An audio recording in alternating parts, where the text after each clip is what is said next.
Hello students, this is the unit BET 2201, Instructional Methods, and your lecturer for today is Jackson Mobisa Mogeni, and our topic today is classroom management. Now, as teachers, when we go to class, it is expected that we should have good management skills as we interact with our students, and that we should be able to manage the class and be able to deliver the content that we are supposed to deliver without disruptions. Therefore, it is important that as teachers, we develop skills and we also master the skills that are needed in order to become good and effective classroom managers. However, before we talk about the skills that are expected of a teacher to have in order to manage the class properly, let us start by first defining what classroom management means. And before we define what classroom management means, let us first look at what the objectives, the specific learning outcomes, or the objectives that we expect to achieve by learning about this topic of classroom management. One is that by the end of this presentation, as teachers, we are supposed to be able to comprehensively define what classroom management is. Secondly, we are expected to explain clearly the rationale for classroom management skills. Thirdly, we are expected to describe different classroom management skills expected of a good classroom teacher. And fourthly, we are expected to apply the different classroom management skills in our day-to-day classroom interactions with the learner. Therefore, let us now define what classroom management means. Classroom management has been defined variously, and I'm going to give you three definitions for now of what classroom management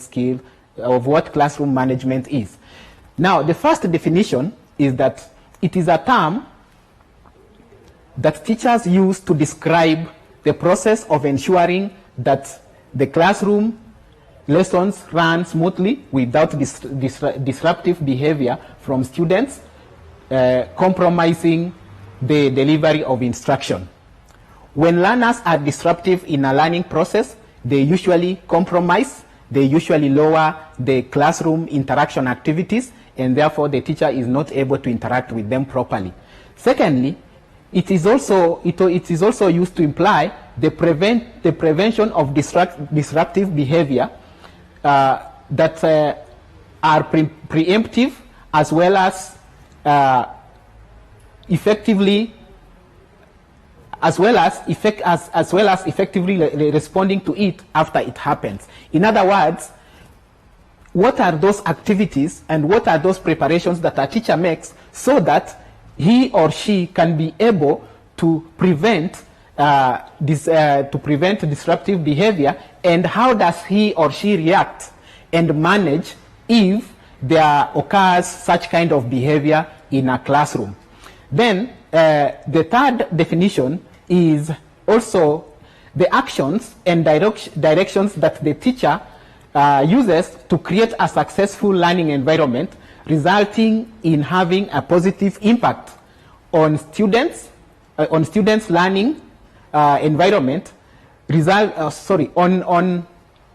on students achieving given learning requirements and goals.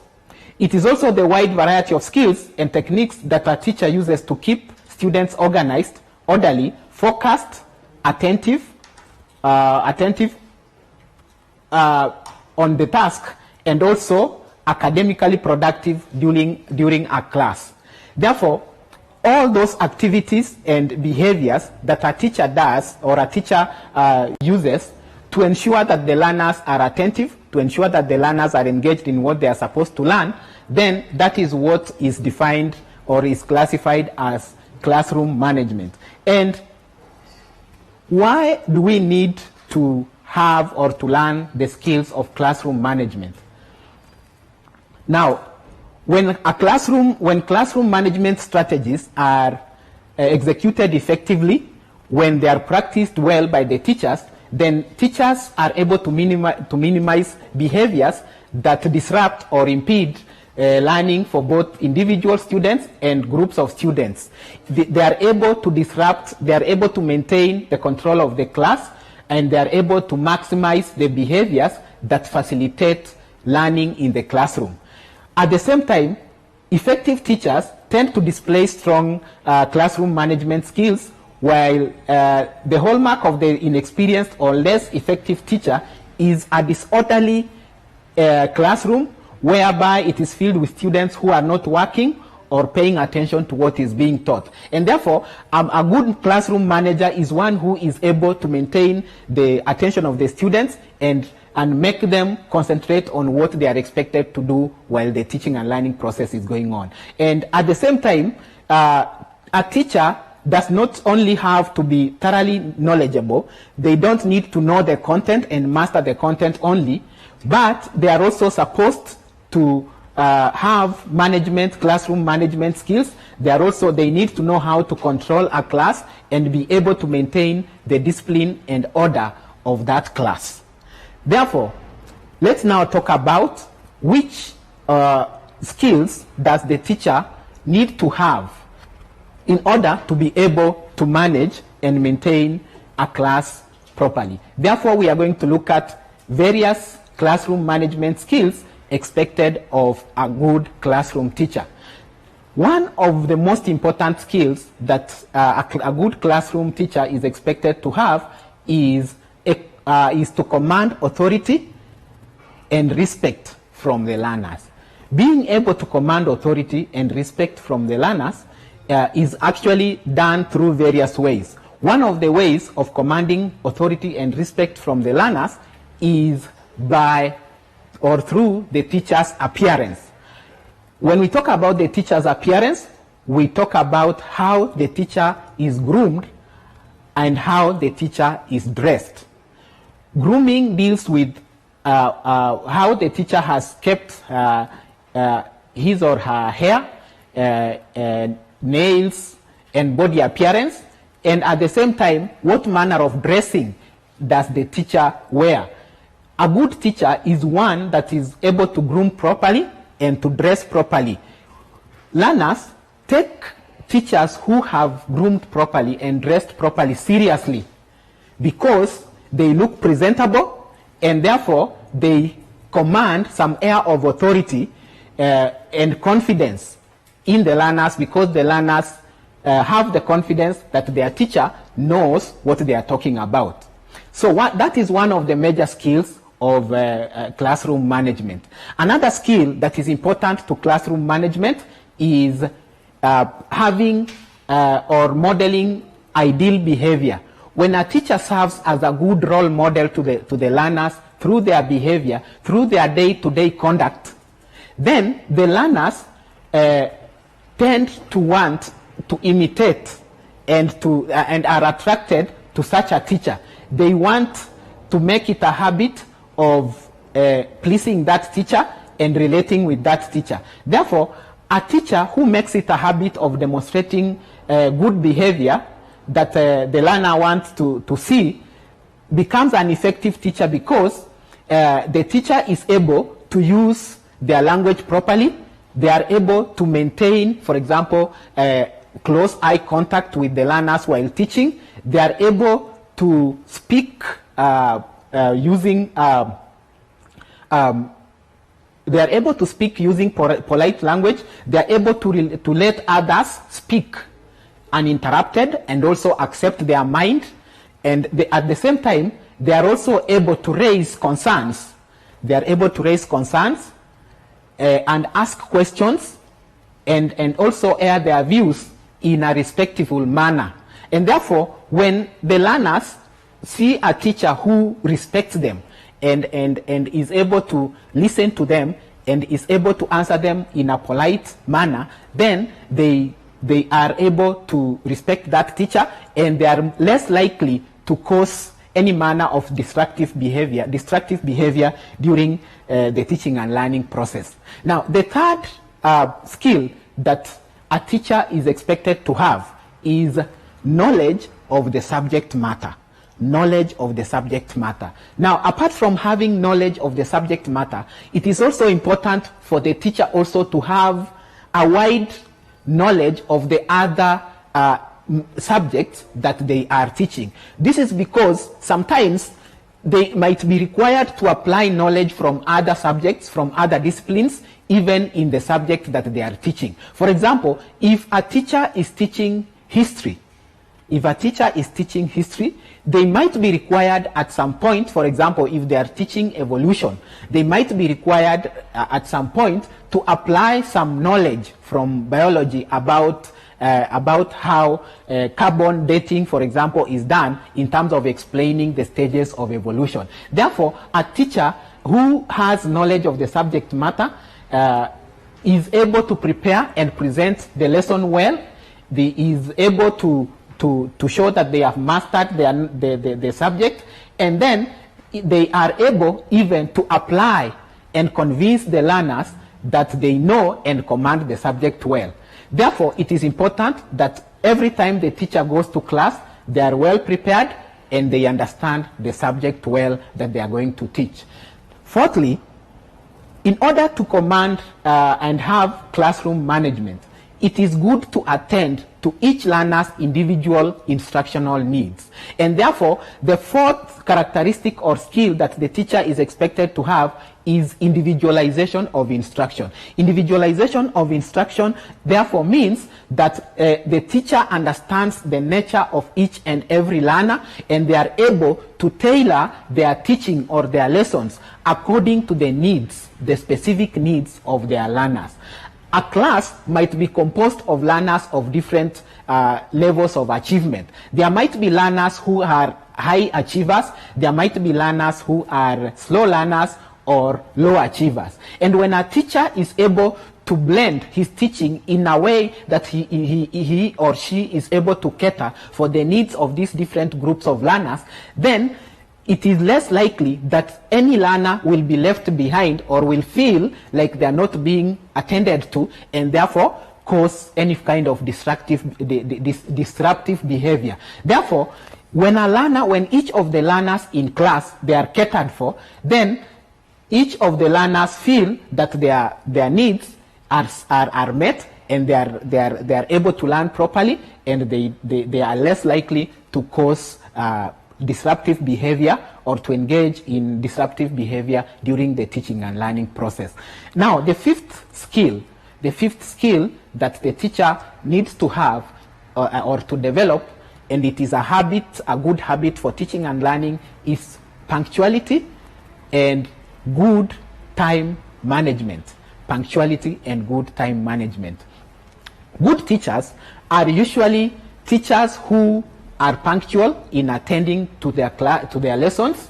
They come to class in time, and they teach throughout the lesson and leave at the end of the lesson. And therefore, the teacher who comes to class in time and they teach and finish their lesson properly at the end of the lesson, then the learners are most likely able to respect them and to be attentive to what they are saying, because they are able to manage their time properly, and the learners realize that this kind of teachers, do not come to class ill-prepared, or they don't come to class to pass time. And therefore, when the teacher comes to class punctually, and attend to the students and teach them properly, even the students will not realize how time passes during that lesson. Within a short time, without them realizing, they realize that the lesson is over. And therefore, it is good manners and it is good etiquette as teachers to be punctual and to manage our time properly. Now, the fifth skill that a teacher also needs to have is the ability and skill to make lessons interesting and captivating. Learners are not usually able to learn properly when a lesson is boring. The best teachers make their classes and their lessons both entertaining and educative. Therefore, a good teacher is one who has some good sense of humor. These kind of teachers are able to teach about the subject well, and they are also able at the same time to make the lesson or the class entertaining while they are teaching. Then, at the same time, they are also able, through that way, to manage the class properly, to make the learners always be interested in what they are teaching, and in some cases, it even enables the learners to develop a positive attitude towards the subject, and at the end of the day realize that the subject is not difficult as they thought. Now, the sixth skill that the teacher is also expected to have or to develop is the ability to exercise patience when dealing with student or learner issues in class. Teachers who manage their class well are those teachers who have immense patience and are able to attend to and to listen to the students or learners every time that they want to be listened to. They rarely lose their temper. They rarely shout at the students or yell at them. They don't lose the control of the class at any time.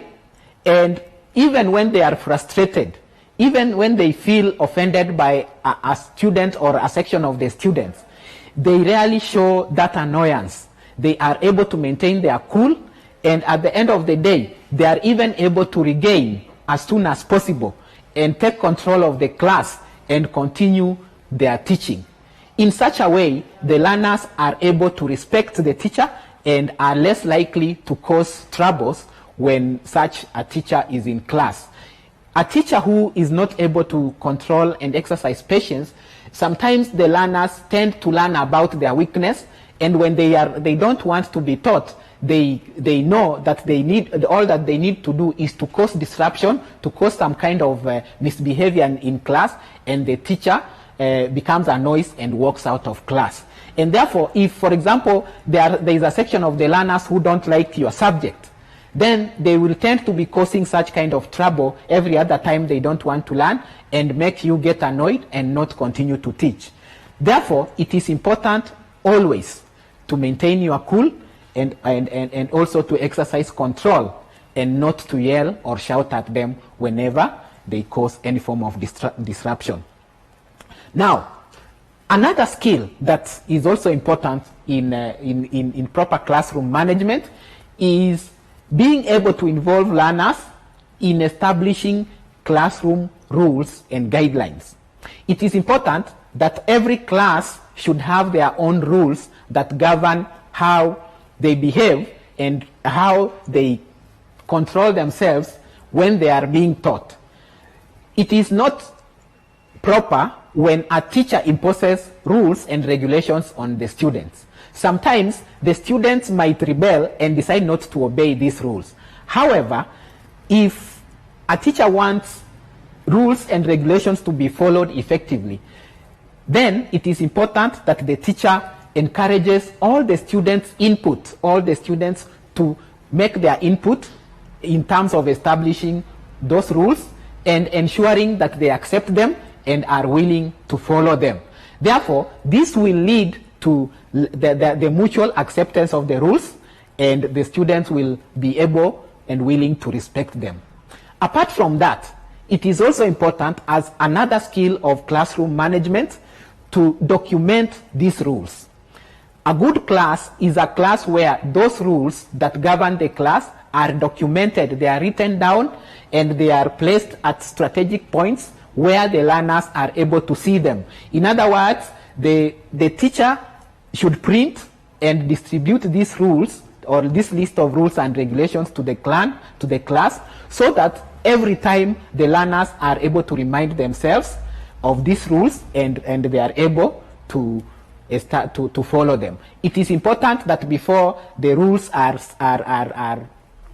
accepted, the teacher and the learners go through these rules and confirm that they are the rules that they have accepted, and emphasize the fact that all of them are supposed to respect these rules and follow them.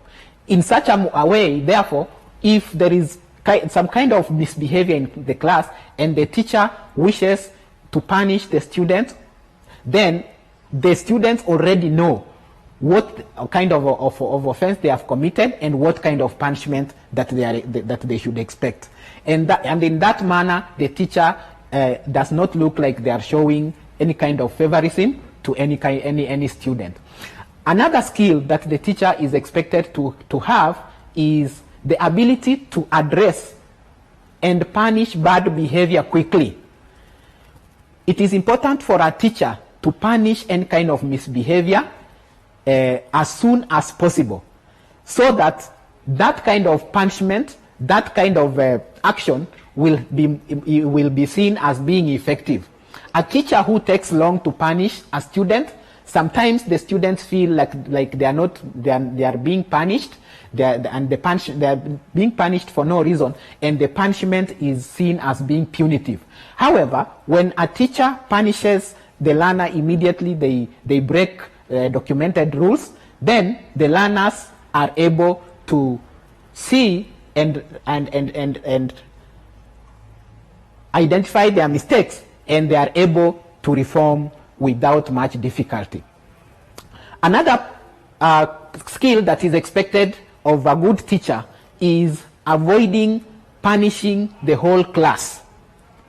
It is important that when a class has developed some kind of misbehavior, it is important that the teacher establishes which among this group of learners, this class, which among these learners have either led the rest to break these rules, or they are the ones who are notorious in breaking these rules, and punish the individual learners.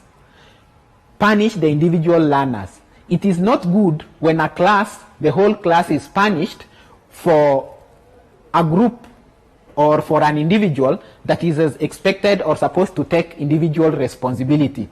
This, if a class, the whole class is punished, it might jeopardize the classroom management efforts by the teacher, because the whole class might decide to become rebellious, hatred, or develop some kind of poor relationship with the learner or with the rest of the class.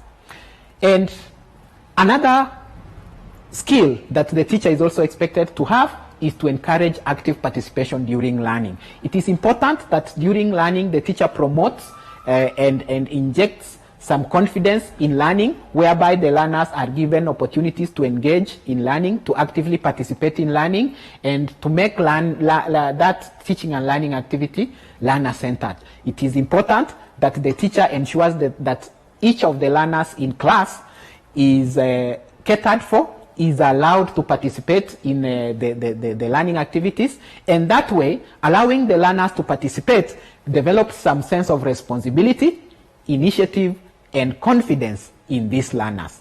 Now, at the same time, another skill that the teacher is expected also to develop is to be able to vary their teaching and learning strategies. It is important that teacher employs various teaching and learning strategies, so that to cater for the different interests and the characteristics of the learner, and at the same time to also break monotony or avoid monotony and boredom during their teaching. A teacher who varies the teaching and learning methods and strategy is able to maintain the learner attention, because the learners are not bored, the learners remain active, and the learners are not able to predict what the teacher is going to do next, and therefore they pay attention every time that the teacher is teaching or talking. This also helps to cater for each individual learner, cater for learner differences, and also solve any kind of problems or difficulties that the learners might be going through. Another skill that the teacher is also expected to develop is the skill of reinforcement and praise of good behavior. It is important that when students do what is expected and behave properly in class, that they are congratulated, they are reinforced, they are praised. This kind of behavior from the teacher improves academic and behavioral performance by learners in class. They know that every time they do good, they are encouraged to continue doing it, and therefore this inspires the class and improves the students' self-esteem. It also encourages the learners to repeat or to continue repeating this positive behavior, and eventually they are able to learn what they are expected to cover in their lessons. At the same time, it is important, another skill that is important is that the teacher, a good teacher, is one who is able to use nonverbal communication properly and effectively during their teaching. Nonverbal communication is very important in teaching. These are the behaviors that accompany and complement the words that the teachers use while teaching. Now, when these words are complemented or are accompanied by appropriate actions and facial expressions or facial cues, and also other kinds of kinesics, other kinds of body movements, then it improves content delivery. The learners see the effect, see the importance of that kind of content that is being delivered by the teacher through the kind of actions that the teacher accompanies his kind or her kind of explanations. And therefore, this helps the students to focus. This helps the students to focus and process their lessons effectively. And therefore, whatever that they see, they are even able to remember it for a longer time than what the teacher was just saying through the use of words. Finally, it is always important, as one of the skills of classroom management, it is always important for a teacher to use a variety of instructional skills, a variety of instructional resources and teaching aids when teaching. This helps to supplement and complement the teacher's teaching, and it is also important in simplifying the content for the learners, so that it makes it easier for the learners to master the content and to understand it. It also helps in making learning and teaching more interesting and also more enjoyable for both the teacher and the learner. At the same time, it also gives slow learners and students who struggle to process the content that is being taught opportunities to try the educational technologies that are being adapted so that they can use them and adapt them according to their needs. It also offers both the learners and the teacher feedback about their learning and their teaching, and therefore helps the learners to solve their specific learning problems or to deal with mistakes that they might have committed during their learning. Therefore, in conclusion, it is important for the teacher to always have the relevant and to develop the relevant classroom management skills. The success of every lesson will always depend to a large extent on how well the teacher manages and controls the class during his or her teaching. A teacher with good knowledge in classroom management is more likely than not to always have a successful lesson during their teaching. Therefore, as teachers, let us try to practice these skills every time that we go to class, and with time, management of the classroom will be very easy for us as we continue teaching, because as we continue teaching, we gain experience and continue using that experience even to improve our content delivery and even to interact more with the learners. Therefore, in conclusion, as a conclusion to the lesson, let us consider this question. Let us consider this question. And the question is, what are some of the characteristics? What are some of the characteristics of a poorly managed learning environment? What are some of the characteristics of a poorly managed learning environment? And that marks the end of our lesson. And next time we shall be learning about how to meet the needs of different learners with different learning needs, and how to manage learners with different learning styles, so that you can be able to meet each one at the points of their needs in terms of learning. Thank you for listening to me, and that marks the end of the lesson today. Thank you so much.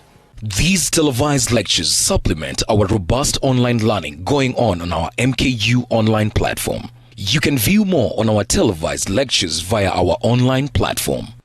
We are in a digital era, and Mount Kenya University knows this. The following are